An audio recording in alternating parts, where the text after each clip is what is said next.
我が生活、中原中也。私は本当にバカだったのかもしれない。私の女を私から略奪した男のところへ女が行くという日、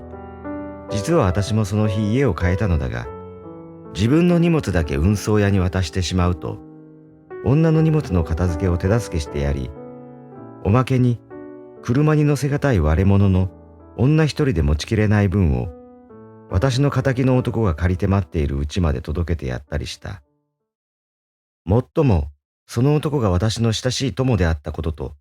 私がその行かなければならなかった停車場までの途中に、女の行く新しき男の家があったこととは、何かのために付け足して言っておこう。私はちょうどその女に退屈していた時ではあったし、というよりも、その女は男に何の無双も仕事もさせないたちの女なので、大変困惑していた時なので、私は女が去っていくのを内心喜びともしたのだったが、いよいよ去ると決まった日以来、もう猛烈に悲しくなった。もう11月も終わり頃だったが、私が女の新しき家の玄関に九段の割れ物の包みを置いたとき、新しき男は茶色のドテラを着て、極端にうつむいて、次の間で新聞を読んでいた。私がすぐに引き返そうとすると、女が少し遊んでいけと言うし、それに続いて新しき男がちょっと上がれよと言うから、私は上がったのであった。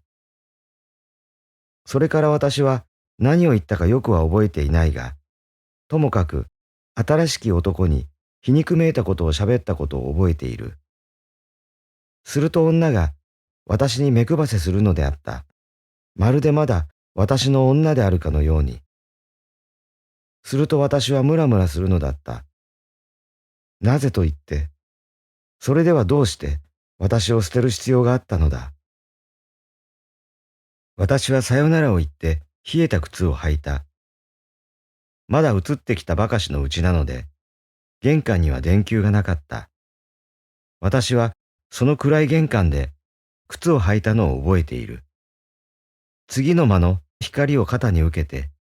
女だけが私を見送りに出ていた。靴を履き終わると、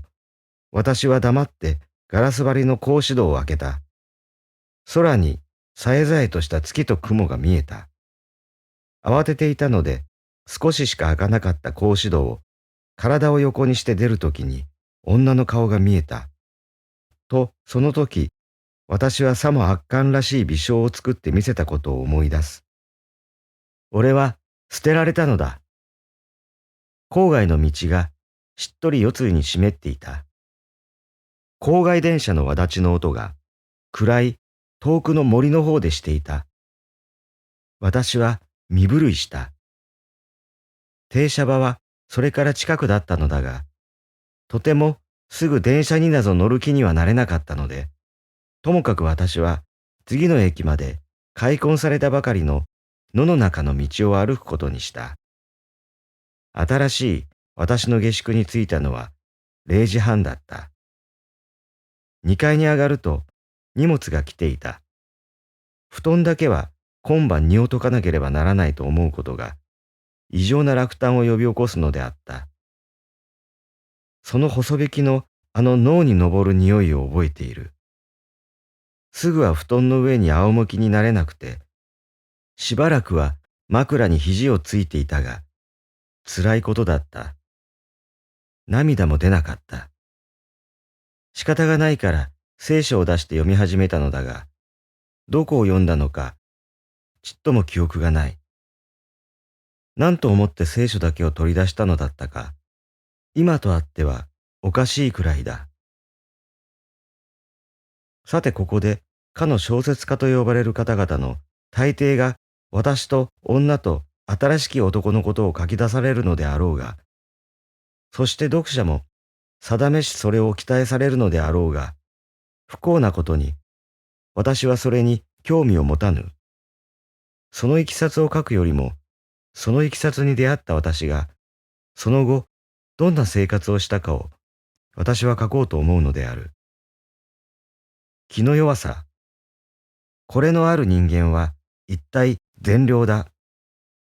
そして気の弱さは気の弱い人が人を気にしない間、善良だけ作るのだが、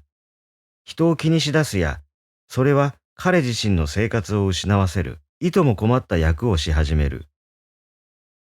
つまり彼は、だんだん社交的であるのみの社交家に陥られていくのだ。ちょうどそれは、未だあまり下界に触れたことのない、動揺を感じたことのない赤ん坊が、あまりに揺られたり驚かされたりした場合に、虫を起こす過程と同様である。そして、近代人というのは、多いか少ないか、この虫なのではないか。ことに急激に物質文明を輸入した日本においてそうではないか。近代にあって、この虫の状態に陥らないためには、人は鈍感であるか、また非常にいわゆる常に目覚めてあれの行える人、つまり常に前方を見つめているかの敬虔な人である必要がある。さて、私が女に逃げられる日まで、私は常に前方を見つめることができていたのと確信する。つまり、私は自己統一あるやつだったのだ。しかし、若々しい言い方が許してもらえるなら、私はその当時宇宙を知っていたのである。手短に言うなら、私は相対的可能と不可能の限界を知り、そうしてまた、その可能なるものがいかに可能であり、不可能なるものがいかに不可能であるかを知ったのだ。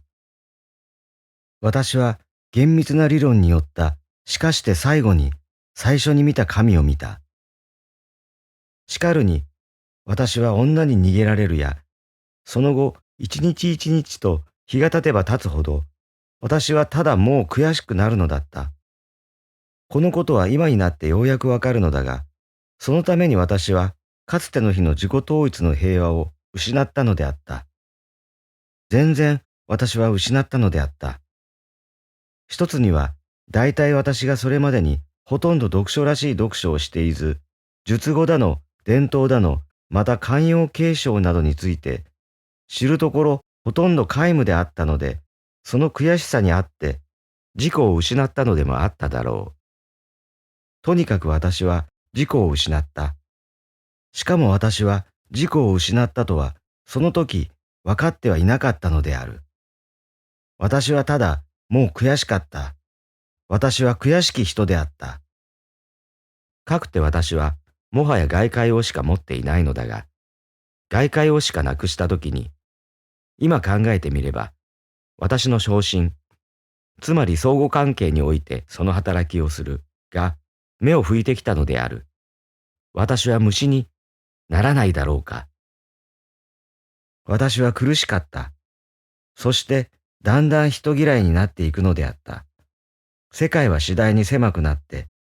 やがては私を絞め殺しそうだった。だが私は生きたかった。生きたかった。しかるに、自己をなくしていた。すなわち私は推しだった。本を読んだら理性を回復するかと思って、めったやたらに本を読んだ。しかしそれは興味を持って読んだのではなく、どうにもしようがないから読んだのである。ただ悔しかった。悔しい悔しいが、常に顔を出したのである。ある時私はもう悶死するのかと思った。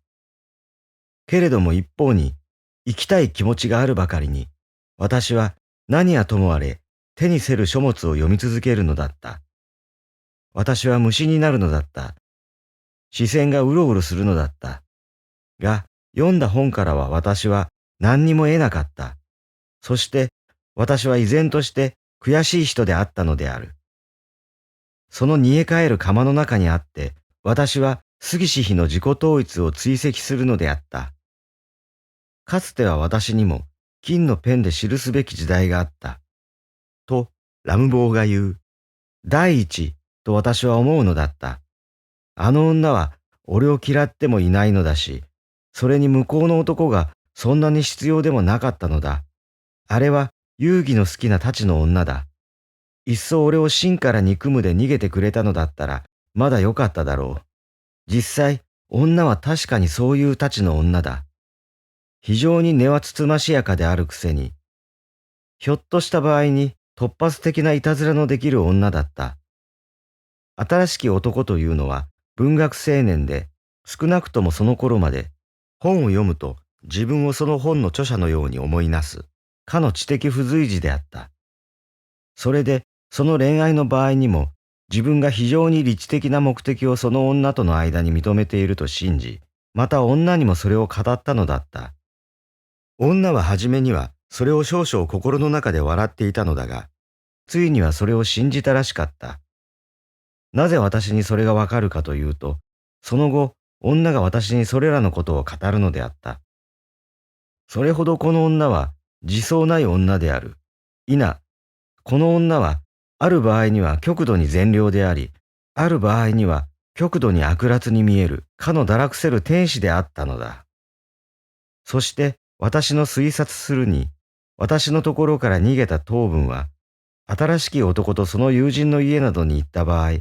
男を変えたことを少々誇りげにし、その理由として男が自分へ教えた理知的な目的を語ったり、もっと気まぐれな場合には、私について人にわかりやすい欠点、そのために彼の女が私を嫌ったのではない欠点を語ったらしいのである。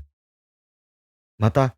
彼女がこのまま私のもとにいようか、それとも新しき男にしようかと迷ったときに、強いて発見した私の欠点を語ったらしいのである。つまり女も、また新しき男も、真意を実在と混同する体の幼稚な者たちであった。しかし新しき男は、その後非常な勉強によって自分のその幼稚さを分かったらしいから、私はそれを具体的に話すことをここではしなかったのだ。友に裏切られたことは、見も知らぬ男に裏切られたより悲しい。というのは誰にでもわかる。しかし、立ち去った女が自分の知っている男のところにいるという方が、知らぬところへ行ったということより良かったと思う感情が私にはあるのだった。それを私は告白します。それは私が卑怯だからだろうか。そうかもしれない。しかし、私には人が憎みきれない体の、かの単なる多血質な、人間を笑うに値するある心の力、十分勇気を持っていて、しかもバカ者が軟弱だと見誤るところのもの、かのレアリテがあるのではないかと誰が証言し得よう。が、そんなことなど捨ておいて、ともかくも私は悔しかった。私はその年の3月に女と二人で京師から上京したのだった。知人といっては私から女を取ったその男愛と、その男を私に紹介した T とだけであった。だのに T は私が女のところを去る1ヶ月前に死んだので、私にはもはや知人というものは東京に亡くなっていたのである。ちょっと知った程度の人が5人いはしたが、その中の4人は愛の尊敬者であり、1人は牧直な装いをした通人で、愚直な私など相手にしてくれるべくもなかった。彼は単なる冷酷感で、それゆえ帰りて平和の中では優しい人と見える。ある時は自分をディアボリストかなと思ったりして満足してみる。かのお人よしと天才との中間にある得体の知れない輩なのである。彼も文学青年なのだが、彼はまだ別に何も書いていない。なのに、聞けば大化巡りは相当やるそうである。そして各所で成績を上げているらしいのだが、無理もない。私も2、3度騙された。横道に少し外れたが、私は大東京の真ん中で一人にされた。そしてこのことは付け加えなければならないが、私の両親も兄弟も私が別れた女と同棲していたことは知らないのであった。また私はその3月、東京で高等学校を受験して跳ねられていたのであった。女に逃げられた時、来たる年の受験日は4月の向こうにあった。父からも母からも受験準備はできたかと言ってよこすのであった。だが私は悔しいままに毎日市内をほっつき歩いた。朝起きるとから下宿には眠りに帰るばかりだった。二三度漢文や英語の受験参考書を携えて出たこともあったが、重荷となったばかりであった。いよいよ私は悔しき人の生活記録にかかる。外場、富永の追悼会、下宿とその周囲、道具屋、薬屋、南山堂、神田書店、夜の読書、試作、篠田とそのバーの一軒、帰省、諸井、父の死、佐藤訪問、川上、小林拓炊事、大岡、安倍六郎、鶴屋の連中、川上、村井、小林、行方不明。